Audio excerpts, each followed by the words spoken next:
हमारी ज्ञान यात्रा में हम एक बातचीत को सुन रहे हैं जो यीशु एक बहुत ही धार्मिक व्यक्ति और साथ ही एक जिज्ञासु व्यक्ति के साथ कर रहे थे। उसका नाम निकोदेमुस था और यीशु ने उसे बताया कि परमेश्वर के राज्य में प्रवेश करने के लिए नया जन्म लेना आवश्यक है, कि नया जन्म एक आत्मिक जन्म है, जैसा कि प्रभु ने उसे समझाया। और यह तब होता है जब आप यीशु पर अपने व्यक्तिगत उद्धारकर्ता के रूप में विश्वास करते हैं। अब प्रभु आगे बढ़ते हैं और निकोदेमुस को यहां पद 18 में बताते हैं कि जो लोग उद्धार के इस संदेश को अस्वीकार करते हैं वे दोषी ठहराए जाते हैं। और वे पद 19 में इसका कारण बताते हैं, ज्योति संसार में आई है और लोगों ने ज्योति की अपेक्षा अंधकार को अधिक प्रिय किया क्योंकि उनके काम बुरे थे। सरल भाषा में कहें तो लोग उद्धार की ज्योति को इसलिए अस्वीकार करते हैं क्योंकि वे पाप के अंधकार को चाहते हैं। आप जानते हैं, आप अपने घर में एक छोटा मेमना और उसके साथ एक छोटा सुअर ला सकते हैं। आप दोनों को नहला सकते हैं और अच्छी तरह से साफ कर सकते हैं। आप उनकी गर्दन में रिबन भी बांध सकते हैं, लेकिन जैसे ही आप उन्हें छोड़ेंगे वह सुअर कीचड़ के गड्ढे में चला जाएगा और वह छोटा मेमना हरी घास में लेट जाएगा। क्यों? देखिए, उनकी इच्छाएं अलग अलग होती हैं। इन जानवरों की प्रकृति अलग अलग होती है। ठीक वैसे ही प्रभु एक अविश्वासी की प्रकृति की तुलना उस व्यक्ति की प्रकृति से कर रहे हैं जो नया जन्म ले चुका है। प्रभु यहां पद 20 में इसे विस्तार से बताते हैं, क्योंकि जो कोई बुरे काम करता है वह ज्योति से बैर रखता है और ज्योति के पास नहीं आता, कहीं उसके काम प्रकट न हो जाए। दूसरे शब्दों में यो पाप के कीचड़ के गड्ढे को पसंद करता है। अब यहां गलत मत समझिए, यहां तक कि उद्धार पाए लोग भी उस कीचड़ के गड्ढे में गिर सकते हैं, लेकिन यीशु उस फर्क को बता रहे हैं जो उस व्यक्ति में है जो गलती से उस कीचड़ में गिर जाता है और उस व्यक्ति में है जो सच में वहीं रहना चाहता है। अब हमें नहीं पता कि निकोदेमुस ने यहां कैसे प्रतिक्रिया दी। असल में वह, यूं कहें तो, फिर से रात के अंधेरे में गायब हो जाता है, लेकिन अभी उसे पूरी तरह से बाहर मत कर दीजिए।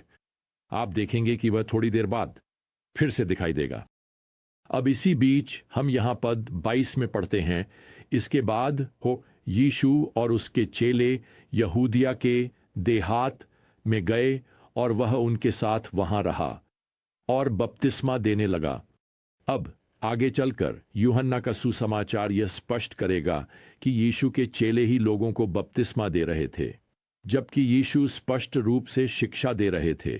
अब ध्यान रखें कि यह बपतिस्मा यूहन्ना बपतिस्मा देने वाले के बपतिस्मा के समान ही था। यह पश्चाताप करने वाले लोगों को पानी में डुबोना था, क्योंकि वे सार्वजनिक रूप से आने वाले मसीह के लिए तैयारी कर रहे थे। यह एक भविष्यवाणीपूर्ण बपतिस्मा था और यह एक पुराने नियम का बपतिस्मा था। वैसे यह मत भूलिए, भले ही हम नए नियम के सुसमाचारों में हैं, लेकिन तकनीकी रूप से हम अभी भी पुराने नियम के दिनों में ही हैं। पुराने नियम की व्यवस्था, जिसमें उसका याजकत्व, उसकी बलि प्रणाली, ये सब कुछ अभी भी लागू है और साथ ही सब्त का पालन भी। यह तब तक नहीं होता जब तक प्रभु स्वर्ग में वापस नहीं चले जाते और पवित्र आत्मा उतरकर प्रेरितों के काम अध्याय 2 में कलीसिया की स्थापना नहीं करता। तभी नए नियम का युग, नए नियम की कलीसिया का वह युग औपचारिक रूप से शुरू होता है। अब वापस चलते हैं यूहन्ना अध्याय 3 के पद 26 पर, जहां हम पाते हैं कि यूहन्ना बपतिस्मा देने वाले और उसके चेले भी लोगों को बपतिस्मा दे रहे हैं। तभी कोई अनाम व्यक्ति आता है और उन्हें सूचित करता है कि यीशु के चेले भी लोगों को बपतिस्मा दे रहे हैं और वे बड़ी भीड़ आकर्षित कर रहे हैं। खैर, इस खबर से यूहन्ना के चेलों को थोड़ी जलन होती है। आप जानते हैं, यहां थोड़ी प्रतिस्पर्धा चल रही है और वे इस बात से खुश नहीं हैं कि यीशु और उनके चेले स्पष्ट रूप से उनसे ज्यादा लोकप्रिय हो रहे हैं। लेकिन मैं चाहता हूं कि आप देखें कि यूहन्ना बपतिस्मा देने वाले कैसे प्रतिक्रिया देते हैं। वह यहां पद 30 में अपने चेलों से कहते हैं, वह यानी यीशु बढ़े और मैं घटूं। दूसरे शब्दों में, हम प्रतिस्पर्धा में नहीं हैं, हम यीशु के संदेश के साथ सहयोग में हैं। मैं इस समय मसीह के जीवन के हमारे कालानुक्रमिक अध्ययन में यूहन्ना के उत्तर में विनम्रता की कुछ विशेषताओं की ओर ध्यान दिलाना चाहता हूं, और मुझे आपको बताना है हमें आज इस तरह की विनम्रता की जरूरत है। विनम्रता की पहली विशेषता यह है, विनम्रता कभी भी व्यक्तिगत उपलब्धियों का प्रचार नहीं करती। यहां यूहन्ना बपतिस्मा देने वाला अपने शिष्यों को पद 27 में उत्तर देता है, कोई भी व्यक्ति एक भी चीज प्राप्त नहीं कर सकता जब तक कि वह उसे स्वर्ग से न दी जाए। दूसरे शब्दों में, आप जानते हैं आप किस बात पर परेशान हो रहे हैं? हमारी सेवा, चाहे वह जो भी हो, परमेश्वर से है। हम केवल वही हैं जो परमेश्वर ने हमें बनाया है, और हम एक भी चीज प्राप्त नहीं कर सकते जब तक परमेश्वर हमें न दे, और इसमें सेवा के परिणाम भी शामिल हैं। आप जानते हैं, मैंने अक्सर इस बात के बारे में सोचा है कि सबसे प्रतिस्पर्धी क्षेत्र बास्केटबॉल, बेसबॉल या फुटबॉल नहीं है, वह चर्च है, वह सेवा है। हम बजट की तुलना करते हैं, हम उपस्थिति के रिकॉर्ड की तुलना करते हैं, हम बपतिस्मा की तुलना करते हैं, और आप जानते हैं क्रिसमस कार्यक्रमों की भी। ठीक यही यूहन्ना के शिष्य यहां कर रहे हैं। वे अपने पीछे चलने वाले लोगों की संख्या की तुलना यीशु के पीछे चलने वालों से कर रहे हैं। मैं आपको बताता हूं, किसी के सुसमाचार सेवा की चौड़ाई और वृद्धि परमेश्वर द्वारा निर्धारित की जाती है। यह परमेश्वर भी द्वारा उस सेवक को एक उपहार के रूप में दिया जाता है। पद 27 इसी बात पर जोर देता है, आप एक भी चीज प्राप्त नहीं कर सकते जब तक कि वह आपको स्वर्ग से न दी गई हो। अब गलत मत समझिए, इसका मतलब यह नहीं है कि हम सेवा में आलसी या लापरवाह हो सकते हैं और फिर जब कोई नहीं आता तो दोष परमेश्वर पर डालें। इसका अर्थ है कि जब हम जो कुछ हमारे पास है उसके साथ कड़ी मेहनत करते हैं तो जानते हैं कि वह परमेश्वर ने दिया है, और फिर जो भी होता है श्रेय परमेश्वर को देते हैं। परमेश्वर ने हम सभी को एक जैसी क्षमताएं या उपहार नहीं दिए हैं जैसे उन्होंने उसे दिए थे। आप जानते हैं, हम में से अधिकांश कभी भी चार्ल्स स्पर्जन जैसी वाक्पटुता के साथ प्रचार नहीं कर पाएंगे। मुझे तो उनकी फोटोग्राफिक मेमोरी भी बिल्कुल नहीं मिली। कई बार तो मुझे यह भी याद नहीं रहता कि मैंने कार कहां पार्क की थी। लेकिन देखिए, अगर हम शिकायत करते हैं कि हमारे पास वह नहीं है जो उनके पास था, तो हम घमंड के प्रलोभन में पड़ रहे हैं, और इससे भी बढ़कर हम उस परमेश्वर की बुद्धि को कम आंक रहे हैं जिसने हमें बनाया, जिसने हमें उस भूमिका के लिए तैयार किया जो वह हमें देना चाहता है। इसलिए तुलना करने के बजाय हमें परमेश्वर की हमारे लिए जो योजना है उसमें सहयोग करना चाहिए।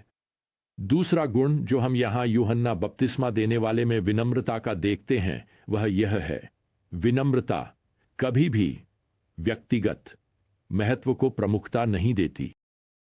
यहां तीसरे अध्याय के 28वें पद में यूहन्ना यह कहता है, तुम स्वयं मेरे गवाह हो कि मैंने कहा था मैं मसीह नहीं हूं बल्कि मुझे उसके आगे भेजा गया है। आप देख सकते हैं उसके शिष्य यूहन्ना के महत्व को बढ़ाना चाहते हैं। यूहन्ना अपने महत्व को कम करके दिखाना चाहता है। वह यहां उन लोगों से 28वें पद में कहता है, जिसके पास दुल्हन है, वही दूल्हा है। दूल्हे का मित्र जो खड़ा रहता है और उसकी सुनता है, दूल्हे की आवाज सुनकर बहुत आनंदित होता है। इसलिए अब मेरा यह आनंद पूरा हो गया है। यहां यूहन्ना खुद की तुलना दूल्हे के मित्र से कर रहा है। अब इस संस्कृति में इसका अर्थ था कि वह शादी में दूल्हे का सबसे करीबी मित्र यानी बेस्ट मैन था। वह शादी समारोह की सारी व्यवस्थाएं करने के लिए जिम्मेदार होता था और समारोह के संचालक के रूप में कार्य करता था, और कुछ समय के लिए हर कोई उसकी बात सुनेगा, सभी उसकी दिशा निर्देशों का पालन करेंगे। लेकिन जब दूल्हा मंच पर आता है तो दूल्हे का मित्र एक तरफ हट जाता है, और वह भी बड़े आनंद के साथ। यही बात यहां यूहन्ना बपतिस्मा देने वाला कह रहा है। कुछ समय के लिए हर कोई मेरी बात सुन रहा था। आप जानते हैं, मैं राष्ट्र को दूल्हे उनके मसीहा से मिलने के लिए तैयारियां कर रहा था। अब वह अब मंच पर आ गए हैं और मेरे लिए एक तरफ हटने का समय है, और मैं यह खुशी खुशी करता हूं। अब यहाँ अगले कुछ पदों में यूहन्ना बपतिस्मा देने वाला हमें यीशु के बारे में दो सत्य बताता है। सबसे पहले वह स्पष्ट करता है कि यीशु अंतिम प्रत्यक्षदर्शी हैं। वह यहाँ पद 31 में कहते हैं, जो स्वर्ग से आता है वह सबसे ऊपर है। पद 32, वह उसी की गवाही देता है जो उसने देखा और सुना है। ऐसा लगता है जैसे यूहन्ना उनसे कह रहे हों, देखो मैं तुम्हें परमेश्वर पिता के बारे में कुछ बातें बता सकता हूं, मैं तुम्हें स्वर्ग की महिमा के बारे में कुछ बातें बता सकता हूं, लेकिन यीशु वहीं से आए हैं, उन्होंने सब कुछ देखा है, वे अंतिम प्रत्यक्षदर्शी हैं। दूसरे, यूहन्ना यहां यह घोषणा करते हैं कि यीशु के पास शाश्वत अधिकार है। वह पद 35 में कहते हैं, पिता पुत्र से प्रेम करता है और सब कुछ उसके हाथ में दे दिया है। दूसरे शब्दों में, केवल यीशु परमेश्वर के पुत्र के माध्यम से ही कोई व्यक्ति अनंत जीवन प्राप्त कर सकता है। और इन अद्भुत कथनों और इस दृष्टिकोण के साथ अब पर्दा गिरने वाला है इस अद्भुत विश्वास योग्य सेवकाई पर जिसे यूहन्ना बपतिस्मा देने वाले नामक इस व्यक्ति ने निभाया। और उनके इस विनम्रता भरे उत्तर के साथ मैं आपको बता सकता हूं कि यूहन्ना को अपने जीवन या सेवकाई में कभी कोई पछतावा नहीं होगा। आज प्रियजनों, आइए हम भी उसी तरह जीवन जिए, आइए हम भी उसी तरह सोचें, आइए हम भी यूहन्ना के साथ वही बात कहें। हमें खो घटना चाहिए, लेकिन यीशु को बढ़ना चाहिए। तो आइए आज हम यीशु को महान बनाएं। तो जब तक हम फिर से अपनी ज्ञान यात्रा पर रवाना नहीं होते, प्रियजनों, प्रभु यीशु मसीह का अनुग्रह, परमेश्वर का प्रेम और पवित्र आत्मा की संगति आप सभी के साथ बनी रहे। आमीन।